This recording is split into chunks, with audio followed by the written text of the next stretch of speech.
Hi friends, welcome to Arha Telugu stories. ఈరోజు కథలోకి వెళ్తే, నీలాల కనుపాపల మేఘాల నుంచి జారుతున్న ప్రేమదారలలో తడుస్తుంటే ఇంకెలా ఉండను అన్నాడు విశ్లేష్. మన పేర్లు సగం కలిశాయి, కానీ మన మనసులు కొంచెం కూడా కలవలేకపోయాయి అని మనోవిశ్లేష చెప్తుంటే విని ఇప్పుడెందుకు దాని గొడవ అనుకుంటూ, ఇంతకీ ఎవరా అందగత్తే అంది అశ్లేష. ఎవరు అంటే ఎలా చెప్పను? మేఘన తన పేరు. సున్నితంగా స్పందించే మనోభావాలకి రారాని, నా భావాలను చూపులతో ఛేదించే మనోజ్ఞాన సరస్వతి, పరిస్థితులకు లొంగకుండా మందహాసం పూయించే ఓ మధురానుభూతి అని చెప్పుకొచ్చాడు విశ్లేష్. అంత నచ్చిందా? అంతా నచ్చింది. అయితే పెళ్ళెప్పుడు? ఇప్పుడు చేస్తున్న ప్రాజెక్టు అయిపోయిన వెంటనే. ఇంతకీ మీ మేఘానికి చెప్పావా? మేఘం కాదు, మేఘన. ఆవిడకే చెప్పావా? పక్కనే ఉన్న కెమెరాను చేతికి అందుకుంటూ అంది అశ్లేష. చెప్పలేదు, కానీ ఎందుకో తనకు కూడా నేను తన ప్రేమలో తడుస్తున్నానని తెలుసు అనిపిస్తుంది. ఎందుకు అనిపించదు? నాకు కూడా అలాగే అనిపించింది, కానీ ఏం లాభం అంది అశ్లేష నిర్లిప్తంగా. ఏంటి అన్నాడు విశ్లేష్. ఏమీ లేదులే, ముందు నీ మేఘనకి చెప్పు నీ ప్రేమ సంగతి.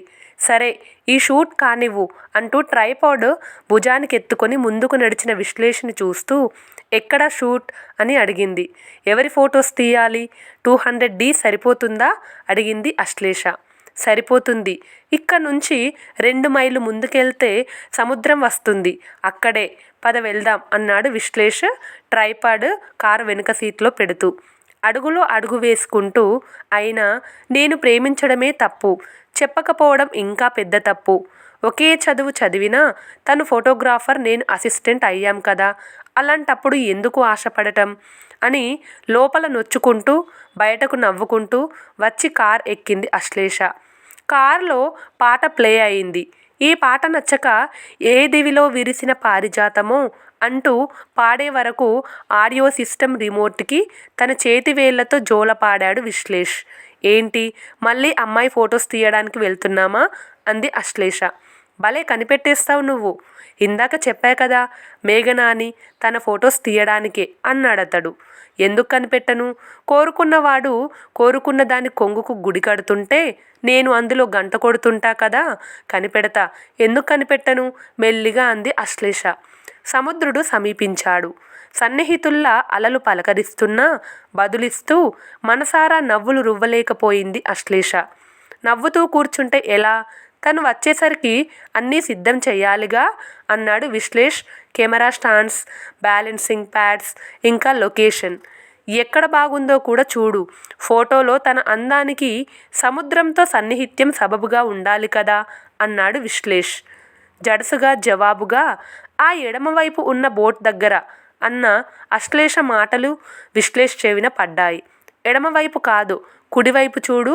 లైట్ బ్యాలెన్స్ చేసుకోవాల్సిన పని కూడా ఉండదు.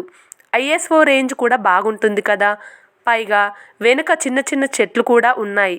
ఇంత మంచి లొకేషన్ వదిలేసి బోట్ కావాలా అని అడిగాడు.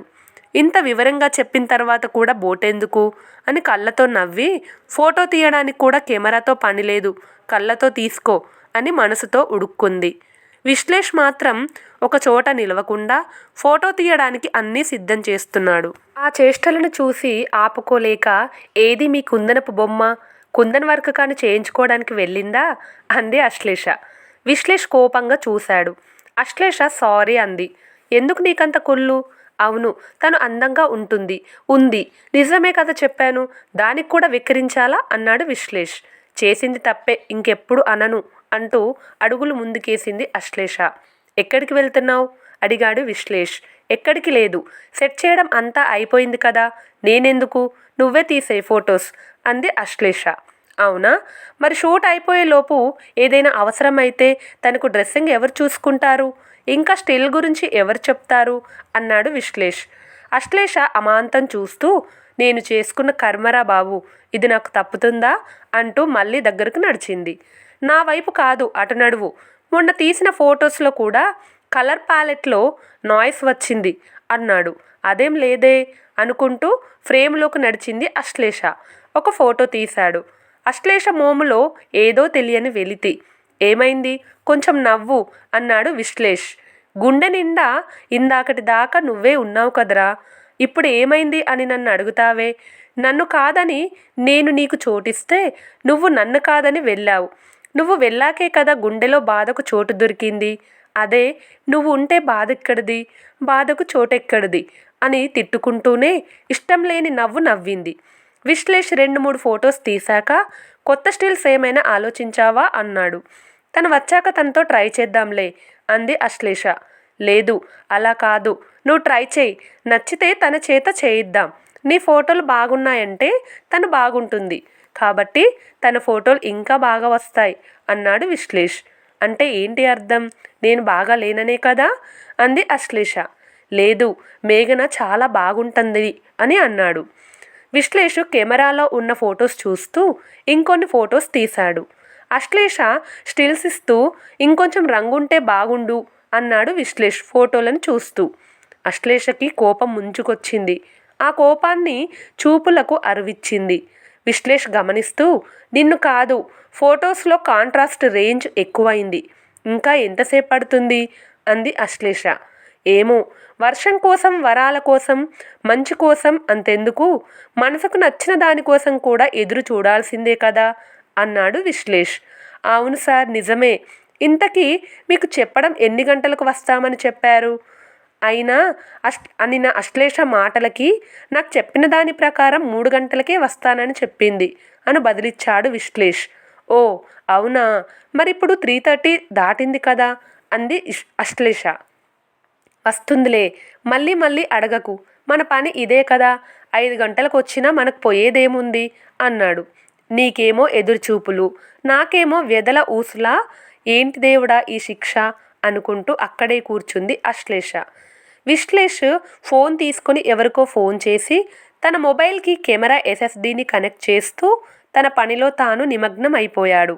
అశ్లేషకు ఆరంభమే విసుగొచ్చింది, కానీ ఏమీ చేయలేకపోయింది. చిన్న చేపలను పెద్ద చేపలు తిన్నప్పుడు గంటలు నిమిషాలను ఎందుకు తినవు అనేంత సందేహం వచ్చేలా సమయం వేధించినా వీడను అంటూ లోకం కాలం వెంట పరుగులు తీసింది. గడియారం కాలపు పాదదాసిలా 6 గంటలను సూచించింది. ఆవిడ నెంబర్ మీ దగ్గర లేదా?